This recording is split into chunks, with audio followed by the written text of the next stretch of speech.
오늘 하나님께서 우리에게 주시는 말씀은 누가복음 22장 54절에서 62절까지의 말씀입니다. 누가복음 22장 54절에서 62절까지 말씀 우리 함께 읽겠습니다. 예수를 잡아 끌고 대제사장의 집으로 들어갈새 베드로가 멀찍이 따라가니라.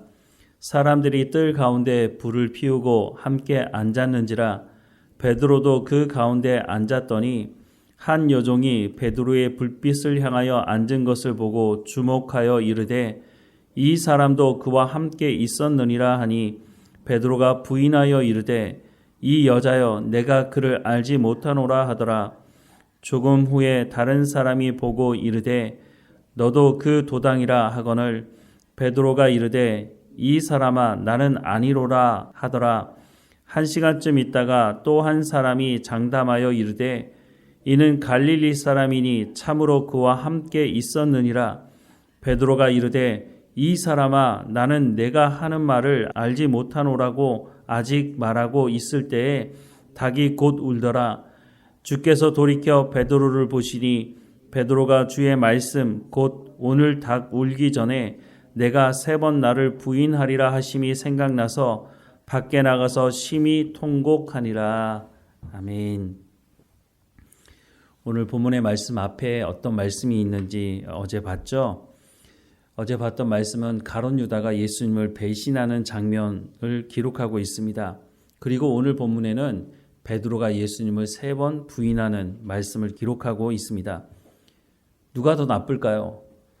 베드로는 예수님을 팔아먹지 않았고 가룟 유다는 예수님을 팔아먹으면서 돈까지 받았으니까 가룟 유다는 더 나쁘고 베드로는 나쁘지 않습니까? 우리가 성경을 보면서 베드로의 이름을 여러 번 들었고 베드로가 또 예수님과 친밀한 관계 가운데 있었다는 것을 알기 때문에 팔은 안으로 굽으니까 베드로가 한 이 3번의 부인, 사람들은 그렇게 심각한 것으로 보지 않는 것 같아 보입니다. 예수님께서 이 베드로와 또 가룟 유다에 대해서 그러면 예수님도 가룟 유다는 미워하고 베드로는 사랑하고 그래서 끝까지 베드로는 품으려고 했고 가룟 유다는 그래 네가 갈 길 가니까 네가 나를 팔아먹으니까 너는 그런 사람이야 라고 그렇게 대했을까요? 사람들은 베드로보다 가룟 유다가 훨씬 더 큰 죄를 지었다고 생각합니다. 그러면 성경은 뭐라고 말씀하실까요? 로마서 3장 10절부터 18절 말씀에 보면 기록된 바 의인은 없나니 하나도 없으며 깨닫는 자도 없고 하나님을 찾는 자도 없고 다 치우쳐 함께 무익하게 되고 선을 행하는 자는 없나니 하나도 없도다. 그들의 목구멍은 열린 무덤이요 그 혀로는 속임을 일삼으며 그 입에는 독사의 독이 있고 그 입에는 저주와 악독이 가득하고 그 발은 피 흘리는 데 빠른지라. 파멸과 고생이 그 길에 있어 평강의 길을 알지 못하였고 그들의 눈앞에 하나님을 두려워함이 없느니라 함과 같으니라 라고 말씀을 하고 있습니다. 조금 전에 말씀드린 것처럼 사람들은 가룟 유다는 더 나쁜 사람이고 베드로는 그래도 그만하면 괜찮다라고 생각을 하는 것 같아 보입니다. 그런데 성경은 뭐라고 말씀하고 있습니까? 의인은 없나니 하나도 없다고 말씀을 하고 있습니다. 그러니까 조금 전에 말씀드렸던 이 말씀은 도토리 키재기라는 것입니다. 그럼에도 불구하고 사람들은 어떤 사람은 더 큰 죄를 저었으니까 하나님께서 심판하셔야 된다고 말하고 어떤 사람은 저 정도는 죄이긴 죄지만 그래도 그냥 넘어가 주는 게 맞지 않나? 라고 말하기도 하는 것입니다. 하지만 하나님 보시기에는 모두가 똑같은 죄인이라고 말씀하고 있다는 겁니다. 오늘 본문에 보면 베드로가 예수님을 3번 부인하는 사건을 기록하고 있습니다. 55절부터 57절 말씀을 먼저 보면 사람들이 뜰 가운데 불을 피우고 함께 앉았는지라. 베드로도 그 가운데 앉았더니 한 여종이 베드로의 불빛을 향하여 앉은 것을 보고 주목하여 이르되 이 사람도 그와 함께 있었느니라 하니 베드로가 부인하여 이르되 이 여자여 내가 그를 알지 못하노라 하더라 라고 말씀하고 있습니다. 한 여종이 베드로의 얼굴을 보고 알아본 것입니다. 그런데 이 한 여종이 어떻게 베드로의 얼굴을 알아볼 수 있었을까요? 최소한 예수님께서 말씀을 전하실 때 베드로가 그 옆에 함께 있었던 것을 알지 못하였다면 어떻게 이 말을 할 수 있었을까요? 그러니까 이 여종이 예수님이 말씀하시는 그 말씀을 들으러 갔었다고 하는 것을 알 수 있습니다. 그런데 말씀은 들었지만 예수님을 믿지는 않았던 것 같아 보입니다. 그러니까 예수님께서 잡혀서 신문받는 그 자리에 온 베드로를 향해서 너도 저 사람 알지 않냐? 너 저 사람 제자 아니냐? 그러니까 너도 잡혀야 되는 거 아니냐? 라고 하는 식으로 말한 것으로 보여집니다. 그런데 베드로의 말이 참 기가 막힌 얘기가 나오게 됐죠.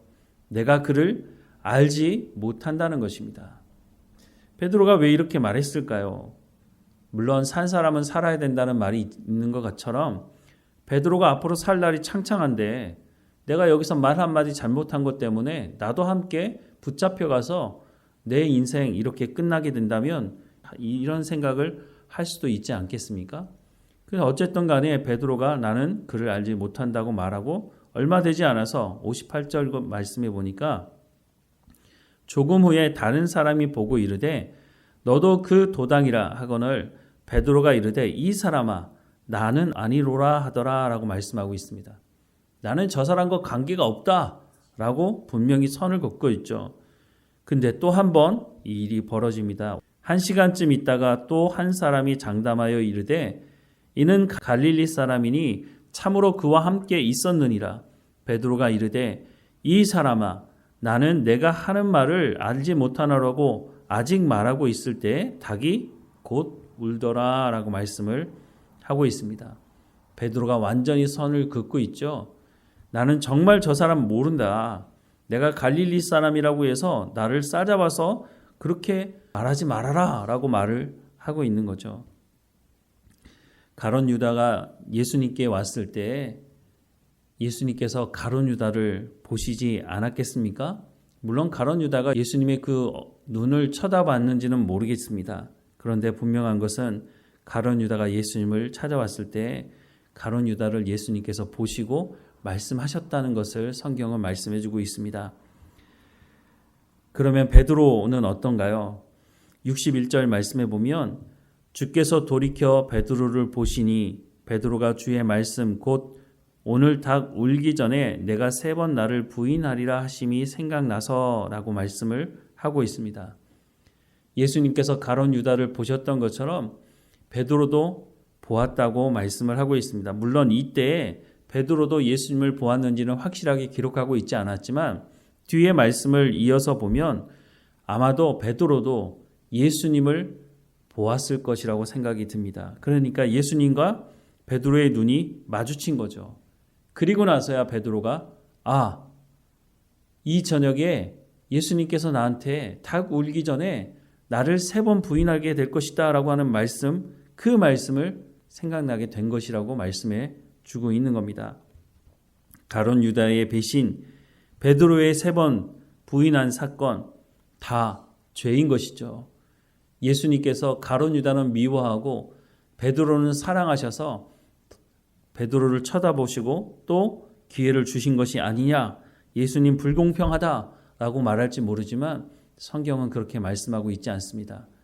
예수님은 가룟 유다에게도 회개할 기회를 주셨고 가룟 유다가 예수님을 찾아오셨을 때 동일하게 예수님은 가룟 유다를 향해 그 시선을 멈추지 않으셨고 또한 베드로가 예수님을 3번 부인할 때도 마찬가지로 3번 부인하고 난 이후에 베드로를 향해서 예수님께서 보셨다라고 말씀을 하고 있는 것을 보면 예수님의 사랑은 가룟 유다에게나 베드로에게나 동일했던 것을 알 수 있습니다. 하나님의 은혜는 모든 사람에게 동일합니다. 그런데 어떤 사람은 하나님의 은혜를 받고 반석 위에 집을 짓는 사람이 있고 어떤 사람은 모래 위에 집을 짓는 사람이 있다는 것입니다. 오늘 우리가 하나님 앞에 기도하며 은혜를 구하지 않습니까? 하나님의 은혜 없이는 우리가 하루도 온전히 살아갈 수 없습니다라고 고백하지 않습니까? 그런데 그 은혜를 부어주실 때 어떤 사람은 그 은혜에 감사해서 하나님 앞에 말씀을 듣고 회개하고 돌이켜서 성령의 열매를 맺는 삶을 살아가는 사람이 있는가 반면에 하나님이 은혜를 베풀어 주셔도 자기의 뜻대로 자기가 하고 싶은 대로 자기의 탐욕을 쫓아 살아가는 사람이 있다고 하는 것입니다. 하나님의 은혜는 동일합니다. 하지만 그 은혜를 받는 우리의 삶은 여전히 다른 모습을 보여주고 있는 것을 보게 됩니다.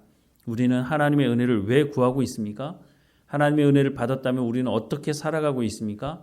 우리가 똑같이 가룟 유다나 베드로와 같이 범죄한 자리에 있는 사람이지만 우리가 하나님의 은혜를 경험했을 때 어떤 길을 가느냐에 따라서 완전히 다른 삶을 살아가게 된다고 하는 것입니다. 베드로 예수님을 3번 부인했지만 예수님을 바라보고 예수님과 눈이 마주치고 난 이후에 회개하고 돌이키는 삶을 살아가고 예수님이 가셨던 그 길을 쫓아 행했던 것을 우리는 보게 됩니다. 우리는 하나님의 은혜 가운데 있을 때 어떤 삶을 살아가야 될지를 우리가 결정하고 나가야 할 것입니다. 물론 우리가 결정한다고 하나님의 말씀을 온전히 이루는 삶을 살아갈 수 없는 줄 압니다. 그러니 우리의 연약함을 하나님 앞에 고백하고 더욱 하나님의 은혜를 간구할 수밖에 없는 우리의 삶인 것을 보게 됩니다. 그 은혜를 통해서 참 평안을 맛보고 참 기쁨을 맛보고 하나님과 더 친밀한 교제 가운데 나가는 우리의 삶이 되기를 주님의 이름으로 축원합니다. 기도하겠습니다. 사랑하는 하나님, 누가복음 이 말씀을 통해서 가룟 유다나 베드로나 모두가 죄인인 것을 보게 됩니다. 물론 베드로가 예수님과 더 친밀한 관계 가운데 있었는지 알 수 없으나 분명한 것은 베드로도 예수님을 3번 부인하고 죄인인 것을 스스로가 고백한 것을 보게 됩니다. 하나님, 우리는 어느 자리에 있습니까? 우리도 하나님 앞에 죄인인 것을 고백합니다. 하나님의 은혜 없이는 온전히 살아갈 수 없음을 고백하오니 오늘 우리 가운데 은혜를 베풀어 주시고 하나님의 은혜가 얼마나 놀라운 것인지를 분명히 깨달아 알게 하셔서 그 은혜를 통해서 우리가 성령의 열매를 맺는 삶을 살아갈 수 있도록 반석 위에 집을 짓는 삶을 살아갈 수 있도록 하나님 은혜를 허락해 주옵소서.